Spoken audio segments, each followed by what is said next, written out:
Outra coisa que eu gostaria de comentar neste começo de live é sobre nosso odiado e amado, amamos odiar, odiamos amar, enfim, vai de cada um aí. O presidente Jair Bolsonaro, que ontem reuniu todos os embaixadores dos outros países para meter o pau nas urnas eletrônicas, no Supremo Tribunal no Tribunal Eleitoral, no Supremo Tribunal Federal. Ou seja, ele reuniu a galera dos estrangeiros para fazer arruaça, né? Primeiro, é cômico. Ele não tem mais para onde atirar. Ele tá, assim, a minha leitura disso ele está se sentindo ameaçado, tá? O Eneg hoje, no meio-dia, falou na Band News FM que todo político confia em pesquisa, e todo político sabe que as pesquisas podem não acertar precisamente, mas mostram uma tendência, que eles entendem, que eles sabem. E que, seguindo por essa linha de raciocínio, o Bolsonaro não é um maluco que tá virando a cabeça, que tá fechando o olho pro mundo. Tá? Então ele sabe que ele tá em segundo, ele sabe que o Lula tá com uma certa vantagem, ele sabe que ele tem uma rejeição alta. Tudo bem, o Lula também tem uma rejeição alta, mas ele sabe que os números estão indicando que ele vai perder no segundo turno. E aí, ele tá partindo pro desespero, né? Ele tá atirando para qualquer lado, ele tá querendo fazer barulho para causar de alguma forma algum impacto. Assim, eu já falei no meu podcast e eu tenho medo, a partir do que aconteceu semana passada, que a gente comece a ver episódios de violência. O dia das eleições vai ser muito complicado, o dia da votação em si, porque vai ter gente dos dois lados com camiseta de político e vai ter os extremistas dos dois lados que não vão aceitar, né? E aí pode-se partir para uma violência. E é aí onde eu começo a me preocupar. Então a gente tem que tomar um pouquinho de cuidado com isso, um pouquinho de cuidado com o que vai acontecer, né? E torcer para que não dê merda. E, assim, eu temo, não importa o resultado, que vai ter problema. Mas eu temo mais se acaso o Bolsonaro perder. Ele não vai passar a faixa pro Lula se ele perder? Ele não vai, de forma alguma. Eu nem tô contando com essa possibilidade. Tá? Ele não vai fazer isso. Não adianta. Ele não vai reconhecer a vitória do Lula se isso vier a acontecer. Ele não vai passar faixa. Nem tô contando com essa possibilidade. Isso não vai acontecer. Só que os seguidores dele, ele tá inflamando os seguidores, né? Tanto que teve uma pessoa lá no chat da Band News hoje que disse: mas todo mundo aplaudiu ele. Assim, gente, não é porque as pessoas aplaudem que elas concordam. Esse pessoal aí de diplomacia internacional, os caras têm um comportamento, geralmente não só diplomacia internacional, mas quando você vai num evento, quando você vai ver uma palestra, existe ali do pessoal mais politizado, o pessoal mais educado, e quando o palestrante fala, todo mundo aplaude. Tá? Não importa a bobrinha que o palestrante falou. A maioria das pessoas aplaudem por uma coisinha chamada educação e etiqueta, manual de etiqueta. Você não vai simplesmente o cara terminou a palestra, você vai banana, dedo do meio e é isso aí. Você não vai fazer isso. Tá bom, sempre vai ter um outro que faz. Mas a regra, assim, as boas maneiras dizem que não é a melhor maneira de fazer isso. Até porque os diplomatas não estão necessariamente ali para julgar as coisas que o presidente está falando na frente do presidente, né? Os diplomatas estão para fazer acordos. A ideia dos diplomatas é fazer acordo, ter um bom relacionamento do Brasil com um determinado país que ele representa, e ninguém quer ser expulso do Brasil. Né? De repente faz uma dessa, você é expulso, você pode arranjar um problema de comunicação, um problema de crise internacional. Então o pessoal não vai fazer. Agora, não é porque eles aplaudiram que por baixo dos panos eles estão falando, pô, Bolsonaro falou tudo, é isso aí, é fraude mesmo. Por baixo dos panos, nos bastidores, na hora de negociar com o pessoal de cada um dos seus países, eles vão tomar a atitude que eles acham melhor. Vai ter um ou outro que vai até ser favorável ao Bolsonaro, mas vai ter aqueles que também não vão ser favoráveis e vão falar, mano, o que esse cara fez, velho? Esse cara tá loucaço, né? Fora que aí a imprensa e aí a crítica maior, quem tem que fazer a crítica, quem tem que fazer a jocosidade, digamos assim, não são os diplomatas, porque eles são diplomatas. Diplomata, diplomacia, bons relacionamentos, né? Entende? Como mais ou menos a coisa? Então, não é papel deles fazer isso. É papel da imprensa de cada um de seus respectivos países fazer o trabalho da imprensa, que é criticar ou apontar o que está certo. Criticar o que está errado e apontar o que está certo, de acordo com a visão política de cada um dos veículos de comunicação. E, assim, não existe veículo de comunicação totalmente isento. Não tem como você ser uma pessoa totalmente isenta. Eu fiz faculdade de jornalismo e isso não existe, tá? Isenção plena da informação não existe. Todo mundo vai ser um pouco mais à direita, um pouco mais à esquerda. Até o tipo de palavra que você vai usar para descrever uma ação vai mostrar para que lado você está indo, né? Você, por exemplo, se você narrar que uma pessoa tropeçou e caiu na rua, é um fato, a pessoa tropeçou e caiu na rua e quebrou o nariz.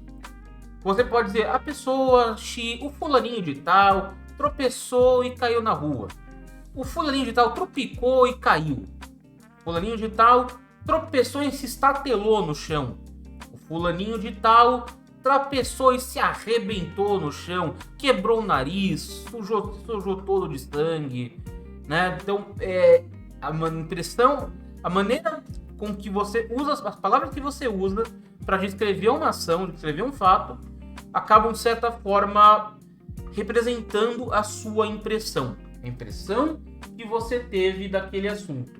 Então não tem essa de imparcialidade no jornalismo. A gente tá numa situação que a gente pode entender que não tem imparcialidade no jornalismo e que a gente tem que aceitar essa realidade. Por mais que a gente não goste, por mais que a vontade de cada um fosse que o jornalismo fosse totalmente isento, a gente tem que entender que não é assim que funciona, tá? Ninguém. Então, por exemplo, a gente tem a Globo, que nesse momento tá totalmente à esquerda, né? Ela já foi uma emissora bastante de direita no passado. Hoje a Globo não é uma emissora tão de direita. Ela já foi de direita no passado, tanto que ela esteve alinhada com o regime militar, que era um movimento de direita, tá? O regime militar era um movimento de direita, então a Globo já foi muito de direita no passado. Hoje ela está tendendo mais à esquerda, porque talvez a Globo tenha percebido que o público dela é mais de esquerda. Talvez eles tenham percebido que a classe que a Globo atinge, que é a classe mais humilde, né? Das pessoas não necessariamente ligadas à religião, são ligados mais à esquerda.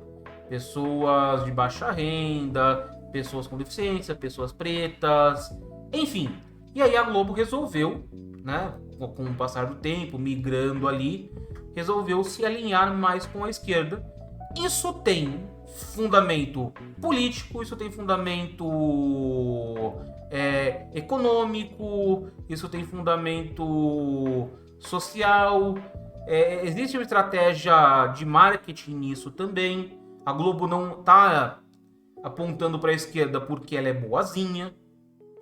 Alguma coisa ela viu na história que não valia mais a pena ser tão à direita, valia a pena mais ir mais para a esquerda, né?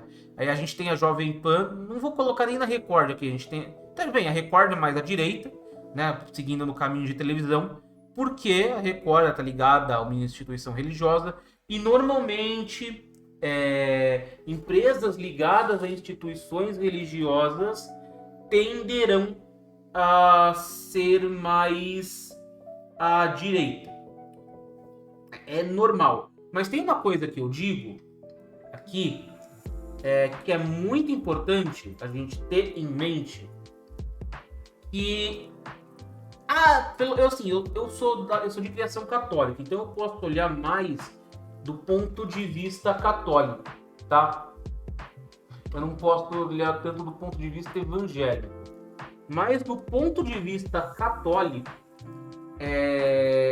existe uma tendência maior. Na verdade, uma tendência não, era isso que eu queria dizer.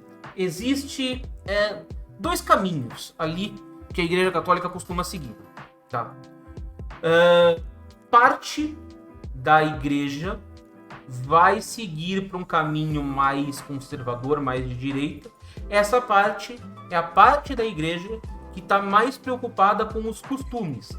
Então, religiosos, líderes religiosos, eu estou falando aqui mais pelo católico, mas eu acho que se aplica também aos evangélicos, até porque saiu uma pesquisa que diz que tem uma boa parcela dos evangélicos que estão com o Lula.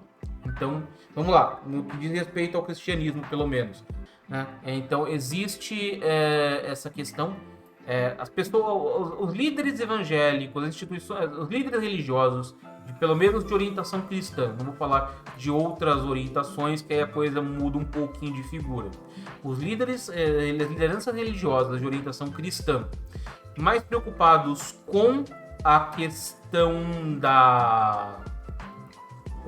mais preocupado com a questão dos comportamentos, dos costumes,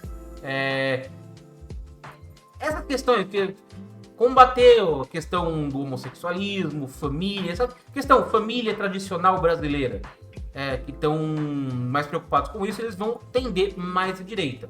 Porém, os líderes religiosos que estão mais preocupados com a questão social, que estão mais preocupados com o embate à pobreza, que estão mais preocupados em levar a distribuição de renda, com incluir as pessoas na sociedade, diminuir a diferença de renda, esses líderes vão tender mais à esquerda. É possível que a gente tenha também, entre os líderes religiosos que vão ter alguns conceitos de direita e alguns conceitos de esquerda. Por exemplo, vamos pensar no padre Júlio Lancelotti, que é aquele padre aqui de São Paulo, que é da pastoral dos moradores de rua, que acolhe os moradores de rua, tenta lutar por justiça e respeito por os moradores em situação de rua, né? Eu não sei qual que é o pensamento dele em relação à família, homossexualismo, aborto, casamento fora, sexo fora do casamento, eu não sei. Mas eu acredito, de verdade, que ele seja mais à esquerda. Eles já, uma vez construíram aqui em São Paulo umas pedras, colocaram uns tijolos, umas pedras, acho que debaixo de umas pontes para os moradores de rua não ficar. Ele foi lá com barreta e quebrou. Tá ligado? Eu não consigo achar que esse cara tende mais à direita. Eu acho que ele tende mais à esquerda. Na minha cabeça, ele até pode ter alguns conceitos de direita, mas na minha cabeça ele é mais à esquerda. Porque assim, vamos parar para pensar aqui. Moradores em situação de rua não estão muito preocupados com questões religiosas. Eles querem comer, eles querem sobreviver. Então eles não devem estar muito preocupados com casamento, com sexo no casamento, se são homossexuais ou não. Não deve ser. E o padre deve estar ciente disso, né? Desse comportamento mais liberal aí que os moradores de rua assumem para poder encontrar alento, né, na situação em que vive. Então, eu não acho que ele tende, na minha cabeça, mais à esquerda, mas a gente tem outros líderes religiosos aí, me falta nome agora, que tendem mais à direita, que estão preocupados mais com os bons costumes ou com os costumes tradicionais. Se a gente vê isso dentro da própria igreja, se a gente vê as próprias instituições religiosas cristãs, né, a gente também vai ver isso na imprensa. Porque a imprensa, teoricamente, não tem compromisso com Deus. Né? A imprensa teria compromisso com a verdade. Só que a interpretação da verdade, ainda assim, vai mudar de acordo pessoa para pessoa.